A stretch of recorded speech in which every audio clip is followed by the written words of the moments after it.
គុណលើសំខាន់ដែលនាំឲ្យជីវិតរបស់អ្នកមានភាពរីករាយស្រស់ថ្លាមនុស្សម្នាក់កើតមកមិនដូចគ្នានោះទេជីវិតរបស់អ្នកខ្លះពោរពេញទៅដោយទុក្ខសោកតែអ្នកខ្លះវិញមានជីវិតពោរពេញទៅដោយភាពសប្បាយរីករាយនិងសុភមង្គលនៅក្នុងជីវិតដូចនេះ Biz ខ្មែរសូមលើកយកគុណលើសំខាន់9យ៉ាងដែលអាចប្រែក្លាយជីវិតរបស់អ្នកឲ្យមានភាពរីករាយនិងស្រស់ថ្លាឡើងវិញទី1ការទទួលយក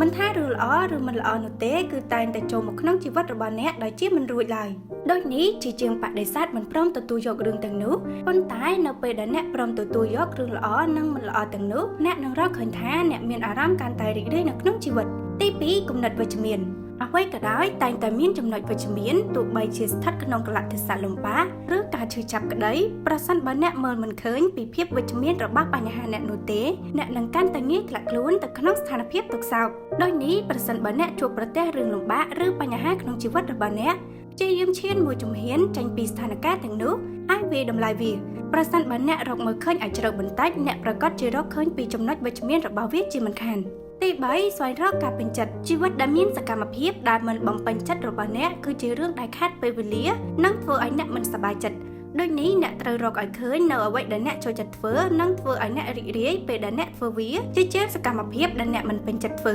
ទី4ធ្វើឲ្យគ្រប់វិនាទីមានតម្លៃអ្នកត្រូវចាំថាគ្រប់វិនាទីគឺមានតម្លៃខ្លាំងណាស់សម្រាប់អ្នកដូចនេះព្យាយាមធ្វើអ្វីដែលអ្នកចង់ធ្វើដើម្បីជីវិតរីករាយរបស់អ្នកទី5ការថែរក្សាផ្លូវចិត្ត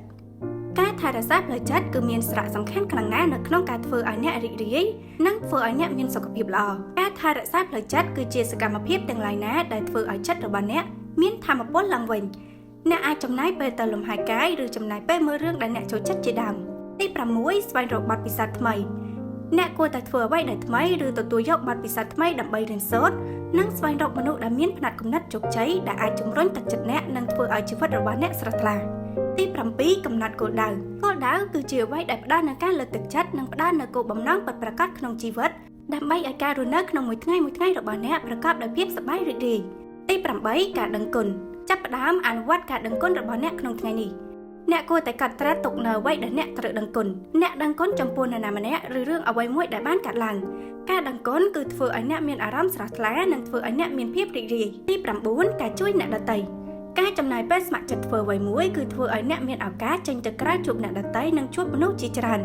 នៅពេលដែលអ្នកអាចធ្វើឲ្យជីវិតរបស់នរណាម្នាក់ផ្លាស់ប្ដូរភាពសប្បាយរីករាយនឹងចូលមកក្នុងជីវិតរបស់អ្នកដោយឯង